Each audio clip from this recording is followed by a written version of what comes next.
O Homem-Formiga vai ter que encarar o Kang nos cinemas. O trailer do filme Quantumania mostrou pra gente que o bagulho não vai ser fácil assim.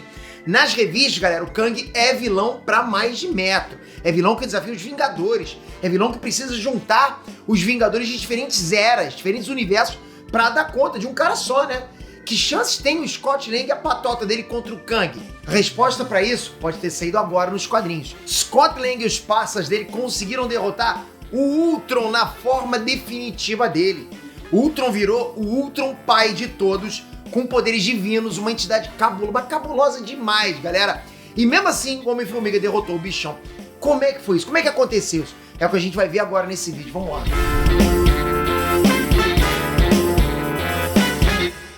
Inês Peter aqui. Eu já trouxe aqui no canal como é que o Ultron atingiu essa forma definitiva. Confere aqui no canal pra você não perder, tá? Tem um vídeo completaço aqui. Você vai entender tudo aqui, ok? De qualquer forma, aqui vai um resumão. Tem que sempre passar pra vocês um resumão, mas vale a pena você checar o vídeo, tá?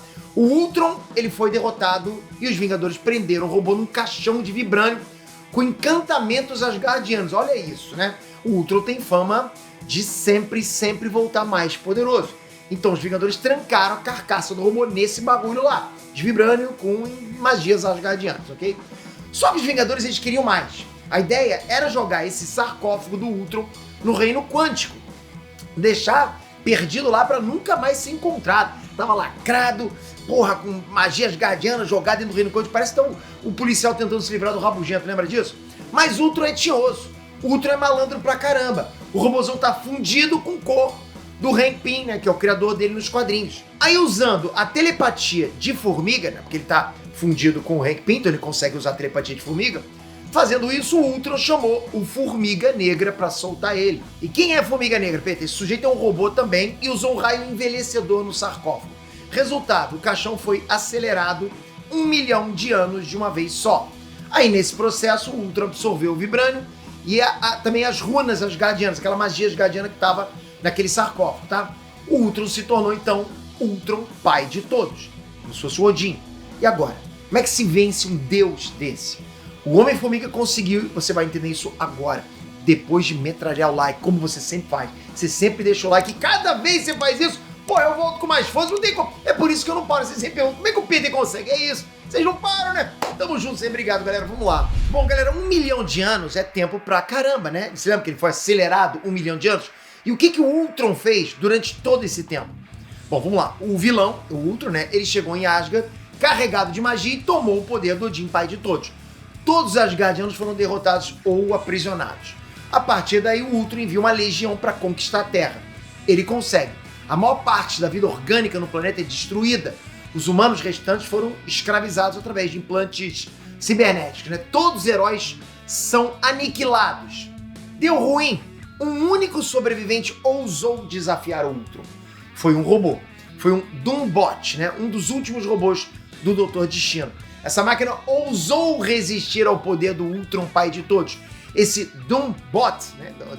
Falta de originalidade do caramba nesse nome, né?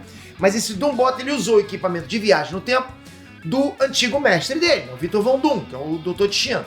Esse Doombot, então, recrutou os Vingadores de diferentes épocas para sair no tapa com esse Ultron. Foram necessários 3 Thors, 3 Mjolnirs para banir o Ultron pai de todos para fora do fluxo temporal, ou seja, 3 Thor completados, com kit completo, né? O Doombot tenta governar o planeta no lugar do Ultron, mas é convencido do contrário pelo Visão, ou seja, robô se entende com robô, né? É tipo liquidificador com um torradeiro. Esse Doombot, então, ele liberta a raça humana e ajuda a reconstruir a civilização. É dessa época, justamente pós-Ultron, que vem Zain Asgard, o Homem-Formiga do futuro.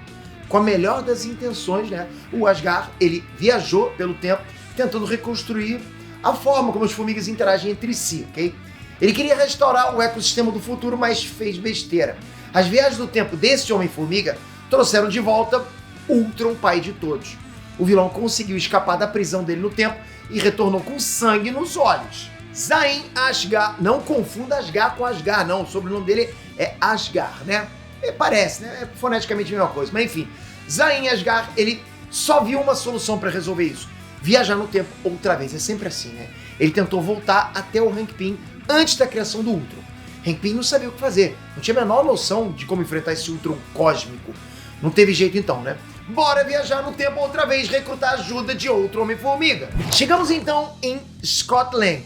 Toma que o filho é teu, assume esse BO. Só que como a gente já viu, o Scott Lang não vai ter que encarar o Kang sozinho nos cinemas. A patota toda tá com ele ali. Hank Pym, Janet Pym, Hope Van Dyne, a filha Cassie. É gente pra caramba. Nos quadrinhos tá rolando a mesma coisa. Contra Ultron, pai de todos, Scott Lang tá com reforços. São então 3 gerações de Homem-Formiga contra o mesmo vilão.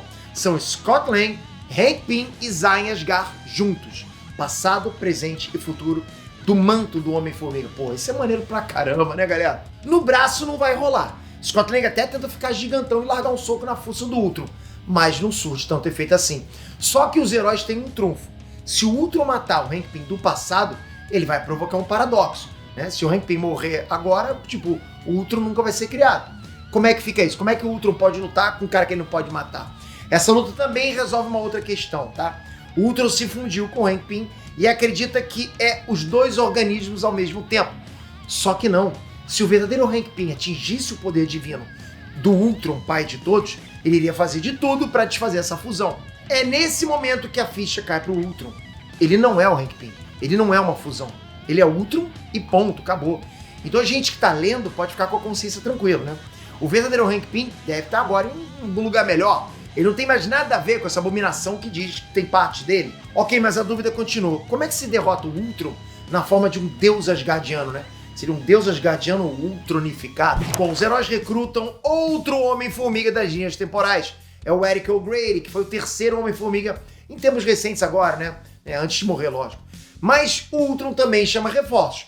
Ele invoca um demônio com tentáculos, sabe-se lá de qual dimensão, mas ele invocou. O Ultron com poderes tecnológicos é sinistro, imagina o Ultron com poderes místicos, porra, é pior ainda, né? Ele pode invocar, pra que tecnologia você pode invocar, né? Bom, o Eric O'Grady, ele continua o vexame de sempre e se rende pro Ultron, tipo, ele é um 0 à esquerda. Ele chega a insinuar que pode ser até um lacaio do vilão. Mesmo assim, esse terceiro Homem-Formiga conseguiu ganhar tempo. Era esse o plano do tempo todo ou foi só coincidência? O Eric é herói de verdade ou é farsa? Não importa. Hank Pym tem um plano. Usar o raio envelhecedor de novo no Ultron, pai de todos. Só que o Hank Pym continua sendo um gênio. Ele inverteu a polaridade do bagulho, né? O raio envelhecedor não vai fazer o Ultron avançar mais 1 milhão de anos. Ele vai fazer o Ultron voltar 1 milhão de anos. Ah, rapaz, imagina eu com um raio desse. Coisa louca, hein? Pô, mas enfim, ele ia fazer o Ultron voltar 1 milhão de anos, desfazendo a transformação do Ultron, pai de todos. O Ultron reverte até não sobrar nada. O vilão desaparece por completo, como se nunca tivesse existido. O que acontece depois é praticamente um encontro de Homens-Formiga, né? 4 gerações se confraternizando. E como é que vai? Tranquilo aí. É a primeira vez em que todos eles estão juntos no mesmo lugar, ao mesmo tempo. Isso não tinha acontecido antes. Esse foi o fim da minissérie do Homem-Formiga nos quadrinhos, né? Foi uma grande homenagem a todos os heróis que já usaram esse nome. Achei que foi isso. Se a gente vai ver o Homem-Formiga saindo no braço contra Kang nos cinemas, é bem possível que, tipo, essa ideia se repita, né? Esse tipo de genialidade se repita. O Scott Lang e o Hank Pym, eles já estão no reino quântico. Será que a gente vai ver o Homem-Formiga do futuro? Será que a gente tem variantes dos Homens-Formigas ali? As respostas vão aparecer nos cinemas em fevereiro do ano que vem. Agora eu quero a sua opinião. O Ultron já deu o que tinha que dar nos filmes, ele pode voltar para uma revanche. É como ele volta sempre nos quadrinhos. Se ia curtir de novo ver o Ultron nos cinemas, ou quem anda pra trás é caranguejo. De repente o Ultron, pai de todos, você ia curtir também? E o Odin? Também tô exagerando, né? Mas comenta aí. Comentem. E não segue aqui com a sua inscrição. Sempre, galera. Bom demais saber que você tá aqui. Mas lembra, galera, é muito importante, a gente fala sempre, ativa o sininho aqui, faz isso agora. Porque se você não tiver com a notificação, você perde. É sempre isso que eu falo pra vocês. Porque é um canal noticioso. Sim, a gente tem vídeos atemporais, você pode ver a qualquer momento. Valeu, galera. Tamo junto. Até a próxima. Fui!